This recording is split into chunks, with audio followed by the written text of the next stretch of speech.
Hello and welcome to the Books You Can Sink Your Teeth Into podcast. I am your host, Granite A. Miller, and I'm very happy to have you with us today. As you can see, we've got a new background for the show, and I got a new hat. And there's a reason for this, okay? And we're going to talk about this in a couple shows down the road, but there's a reason for this, and I hope you'll all like the new this new thing we got coming. I got working on right now. So today we are going to be interviewing with Mr. Graham Long. He wrote this book. Well, wrote two books: Stolen Charleston and Lost Charleston. Sorry about that. Should have been a little bit more prepared. Lost Charleston. I'll put these up on the screen, and we're going to jump right into his book review, and I hope you enjoy it. And we'll be right back. So, Lost Charleston, and so tell me what prompted you to write this book? So before I went to Colonial Williamsburg, and I've only worked for Williamsburg for about 3 months, or less than that actually. But I've been in Charleston for almost 30 years, and I was the curator of the Charleston Museum for 20 of those 30. I worked at the Exchange Building back in the 90s. I was the director of museums for the Historic Charleston Foundation for the last few years. Books like this are sort of, for people in the museum business or even in the history business, books are more of a byproduct. You don't really start, I don't think anybody really, well, that's not true, but I didn't start out to write a book. What happens in the museum business, for example, is you do research and you have files and you have artifacts that you are taking care of. And as these files get thicker and thicker and thicker and thicker, you start to realize what do you want to really do with this? Is there valuable information in there? Is it readable? Is it usable if somebody else comes along, to students or researchers or something like that? So the easy way to sort of make sure that that file is condensed and written out in a way that people can understand is to make a book out of it. And both of these, all three of my books actually were the result of that. Now the Lost Charleston book that you're holding, that was a commission from my publisher. You will find Lost blank books from History Press in a lot of different towns up and down the Eastern Seaboard. Lost Richmond, Lost Baltimore, Lost Annapolis, Lost Atlanta. They did not have a Lost Charleston book, so that is how I ended up authoring that one. So you were contacted by the publisher then to do it? Yes. Wow, that's... Yes, so this was not my idea.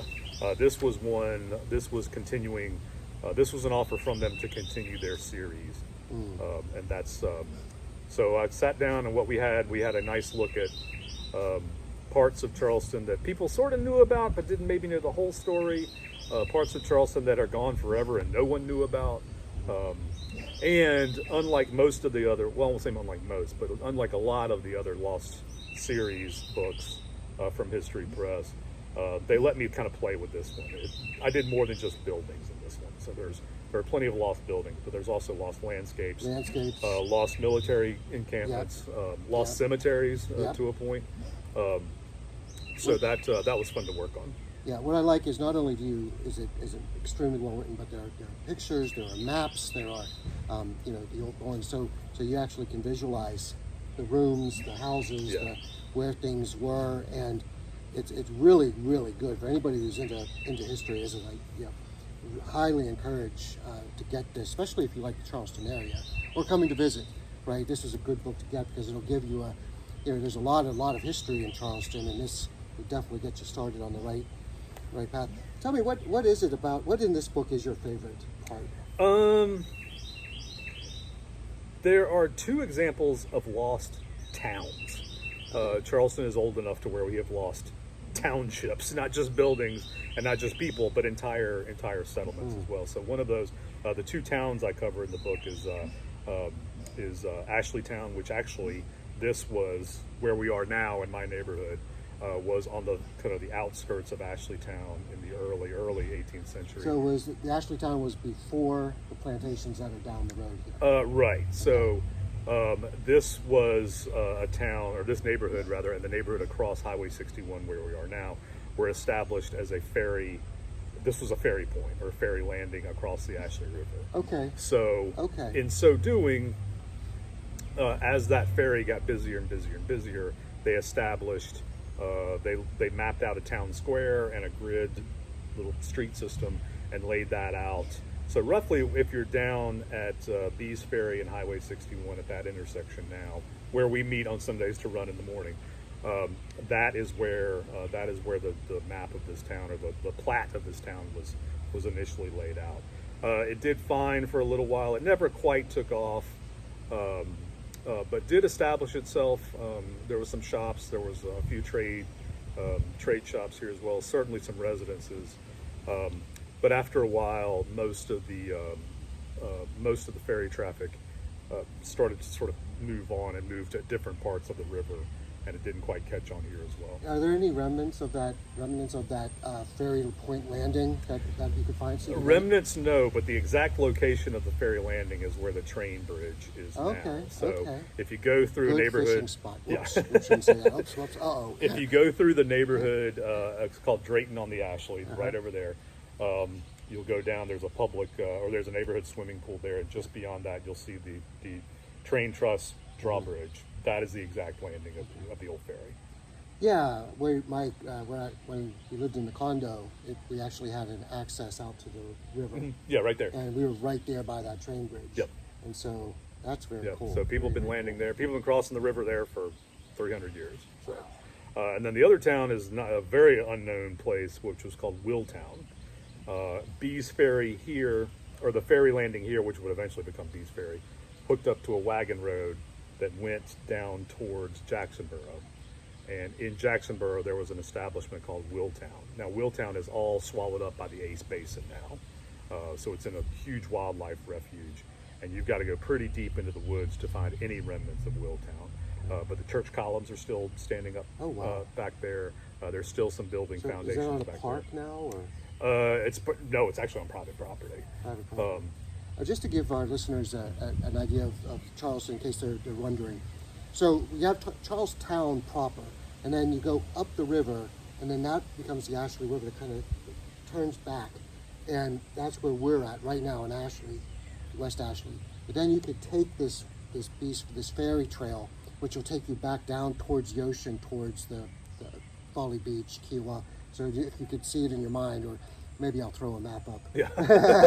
So you could see, but you follow that down, that's where this Willtown was. Yeah. So it's sort of nestled between the Edisto, Combahee, and Ashepoo rivers, which is why they call the Ace Basin for those three Ace, or Ashepoo, Combahee, and Edisto. So there are still remnants of Willtown. What killed Willtown was that's all on sort of swampish, river, wetland, marshy property, which was prime real estate for rice.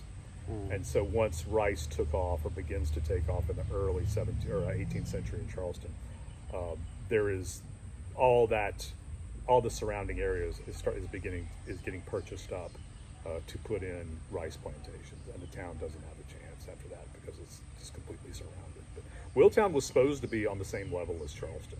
They envisioned it as more of a kind of how we have Savannah to our south now. Willtown was designed to be a fairly significant city, almost a Charleston Junior, but with rice growing and all that marshy property around it, it was far more valuable to grow rice than it was to establish a city. There still is rice grown here that you can buy, Charleston rice. Yep. And still rough, almost kind of in the same place. Yeah. I forget the name of the place, but it's there is a commercial rice growing industry, or a farm. We'll call it a farm down there now that is growing rice. Fun fact: when I studied in Japan, I lived with a family who lived on a rice farm, and so I got to farm rice when I was there. So I know the Japanese techniques of farming rice. And when I came and I went to Charlestown Landing, and they were showing us how they did the rice, I was like, that's all wrong. Wrong for Asian tactics, but here it worked out pretty well here. Yes, it did. Yeah. It did. But it was when in all seriousness, I was pretty blown away because of from what I learned from the Asian side of how to do the rice fields and moving the water and planting, et cetera, to seeing it how it was done here was fascinating. Yeah, a lot more dangerous. I feel like it's a lot more dangerous here, and And of course, the Well, yeah, because you go out playing rifle, all of a sudden a big alligator yeah, comes. alligator, and You're we have records of alligators, injuring, if not killing, enslaved people running these rice fields. Of course, rice does not survive after emancipation because it is not it's not a cost-effective crop. Once enslaved labor is lost, rice fields literally could not pay people enough to sit there and maintain them. So it was very dependent on slave labor, and that, of course, when that rightfully goes away in 1865, therefore goes rice. They made a few attempts. There were actually a few successful attempts into the 1870s and 1880s, and then a giant hurricane in the 1890s. Yes. Puts it out of its. And you can actually still see remnants. Yes, you can. If you go kayaking around, you'll actually see these old rice fields that were just swallowed up by the oceans. And once the salt water comes in, rice fields are done, pretty much. Yeah. And so anyway, it's fascinating. So, well, it's a great book. Please buy it. It's called Lost Charleston. We'll have the link below. And thank you very much. Yeah. And Glad to be here. okay, that was a great interview, wasn't it? So we're going to have a couple more with him. And then plus after that, I'm going to make this big announcement. So, but it won't be for a couple more podcasts, and then you get it. But I do have some other news that I can share with you, not just teasing you with this other thing. But in other news, Dead Adrenaline 2. I spoke to the author, and he has finished writing. It's in the editing stage right now. He's got the cover done. He's got images done. He's really excited. He's really close. So Dead Adrenaline 2 will be coming out soon, and we'll have another interview with him once the book comes out. I spoke. I'm also co-author, but I spoke with Beth Ann Flowers for our Ravenscythe Part 2, and we are getting close to finishing. Yeah, I think on a couple more chapters to go, and then we'll edit and then get the artwork done, and so that book is getting close to completion. And then finally, the murder mystery series of Detective Shiokawa. I am in the midst of writing it. I'm on chapter 8 right now, so about halfway there. Almost there, halfway. But it's starting to really flow now, so I have a feeling that it's going to move much more quickly. So we got all these projects going on. We've got the podcast happening, and so really happy that you joined us today. Up next, we're going to have Harshen Hank. He's going to talk about some baseball news, and hopefully he's going to get that game going. We'll see. Fingers crossed with that. I don't know what he's going to do. We got Charlie Cleanwell coming from the DeathStar with some updates and news. And finally, from the castle, Count Vlad. So thanks, everyone. Have a great day. Hope you're doing good. Hope you like the new background. I'm in the stadium. Yes. Today, hopefully, I'm going to get my Hogwarts game going for you all to see. So I'll just do a quick update on sports. There's 2 times of the year that I love the best. College football, right? Especially college football when we get to the playoffs, the bowl games, and the season championship games. Love that time of year. And then my second favorite time of year is right now, because we got the NHL playoffs going. We got the NBA playoffs going. We got Major League Baseball going. And we got the MLS going. So much happening. For the MLS, okay, I got to say I jumped on the bandwagon with everybody else. And I'm really enjoying Messi and Inter Miami. Really been fun. They've been killing it. He's been like scoring 3 goals a game or something ridiculous. So that's been a lot of fun. I think there's a game tonight. But then in hockey news, holy cow. These playoffs have been great. I don't know if you guys have been watching it, but just to let you know, Toronto, the Maple Leafs were down 3-1 to Boston. Boston just looks like all they had to do is win one more game. They had Toronto wins, 2 straight, and the series is tied 3-3 in the final games tonight. Holy guacamole. And this is kind of reminiscent of what happened to Boston last year with the Panthers. Boston had I'm sorry to laugh. Boston fans aren't too happy, but they had the best record. They won they won 90% of their games. Then they go up against the bottom team, Florida Panthers, and they lose after, same type of situation. So we'll see. It's going to be exciting tonight. I'm really looking forward to that. And then the NBA playoffs are in full swing, and so a lot of drama going on with that if you're a basketball fan. The Celtics are looking really good this year, but there's other teams. Milwaukee lost. Yeah, well, what can you say? I mean, they had so many injuries, not that that's an excuse, but yeah, I mean, it's just, anyway. But anyway, yeah, a lot of good games. Denver knocks off LA Lakers, which, whoa, LeBron James is out of the playoffs. So, yeah, a lot of good stuff there. And then finally, in baseball news, the Pittsburgh Pirates, okay. That's all I can say. They started off so good. I mean, they were what was it, 10-2, and I mean, they were in the top of the league. I mean, everybody was talking about them. They were red hot. Yeah, and then they went and just started losing every game that they could. I think they won 2 games or 3 in the past couple weeks. I mean, they just stink. So basically the trajectory was like this. They go straight up and straight down like a roller coaster. So anyway, that's the sports news for y'all. Hope you liked it. Now I'm going to try to get the game plugged in. We're going to see. This is really going to be a crapshoot. So if I can't get it to work, you'll just see a message up here saying sorry. But if it does work, next thing you're going to see is Hogwarts. Okay, stand by. All right, so here we are. We're in Hogwarts. We're supposed to report to a professor. So we're going to look for him, and we're going to see what he's going to want us to do. So, all right, here we go. We're switch it over to the game.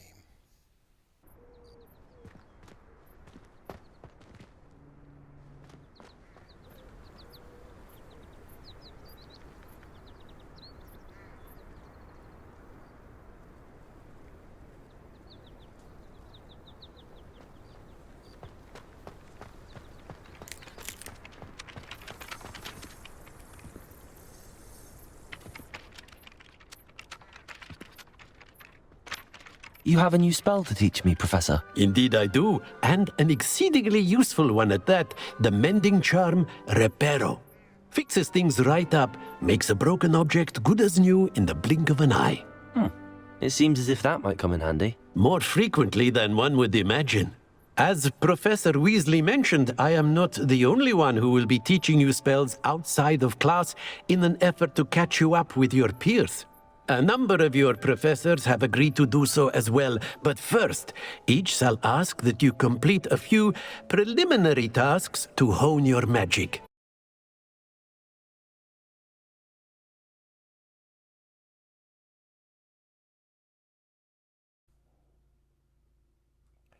Hey, everybody. All right. Hey, everybody. Charlie Cleanwell coming to you from the DeathStar. Good to see you. Good to be here. You can see we got a new policy up here. I don't know if you heard, but HR is now making us mandatory to announce our pronouns, which kind of hard to do when you're in these helmets. So it's hard to even talk when you got these helmets on. So absolutely bonkers. An update for you. The Emperor's losing his marbles. He just cannot stand that Baby Yoda's gone. And so he's absolutely losing his marbles. And he goes, oh, before I go, I wanted to let everybody know that I love blues. Blues music is the best. It really is. In fact, nothing's better. And I kind of find it hard to hear a jazz guy criticizing the show. All right, so yeah, we had this jazz guy. He's just all Mr. Yeah, I'm jazz man, yeah. And he was saying that, blues stink and Charlie Cleanwell stinks. And so, I think what I'm going to do is, I'm going to go ahead. I'm just going to play you guys some blues.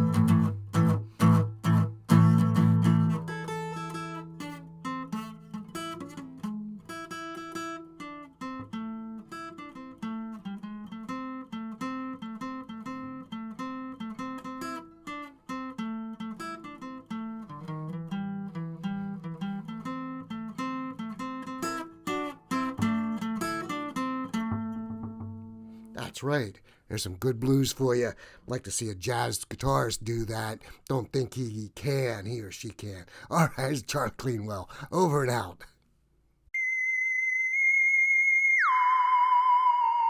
Hello, this is Count of Vlad, and welcome to my castle, where we have yet another gorgeous evening. Yes, it's a thunderstorm and raining, the perfect night for a vampire. Yes, and so tonight Count of Vlad is going to settle down and read his new favorite book. It's called Ravenscythe, and this is by authors Beth and the Grand Mila. And so I really like this book. Do you know why I like it? Well, first of all, if you don't have this book, you need to get it. Order it on Amazon. So that's the Count of Vlad. Do you know what I like about this book? There is a vampiress in this book that Count of Vlad has fallen in love with. Here, look at her pictures. Look how beautiful she is. This is Queen Lilith. And unfortunately, in the book, she lost her head, and then she was captured. And so Count of Vlad, he just wants to go and meet her. Now, I got her picture. It's here in this thing, and I look at it, and yeah, oh, she's so beautiful. What do you get when you fall in love? Guy with a pin to burst your bubble. That's what you get for all your trouble. I never fall in love again. Oh, I never fall in love again. So the Count of Vlad, he's fallen in love, and so I need to go and to find her. Yes, and oh, I am getting a phone call. I wonder who it could be. Oh, it's my good friend, Count Fangora, calling. So let's hear what he has to say. Hello, Count Fangora, is Good this you? evening, this is Count Fangora calling. Vlad, you pathetic imbecile. What is your dealio? Why do you like that headless vampire? She has no neck. You suck. You are definitely a Count Uranus. Lilith from Ravenscythe. I can't even pronounce the name because you suck so bad. And you like vampires with no heads and no neck. What is wrong with you? Don't act like she's a hottie. You know you suck so bad that if you went out on a date with her... Friends, what can you do? Well, luckily for me, the Count Fangora has not met Queen Lilith because he would be smitten because here's his last girlfriend. But I don't know about the Count Fangora anymore. He's all into jujitsu and, he likes going to the gym and rolling around with the other guys. And so that's just for him, not for me, not for the Count. So I think I am going to make a trip to this castle Ravenscythe. I think I'm going to do it. And I'm going to find my Queen Lilith. Yes, and I'm going to rescue her from the dungeon. That's right. I am going to go and talk to that Lord Ravenscythe, and I'm going to say to him, listen, I was You were just a baby vampire when I was an old vampire, okay? So I got the age on you. And, I think that what he's doing is wrong. That's what I'm going to do. All right. So this was Count of Vlad, and thank you for joining me in my castle. Until next time, adieu.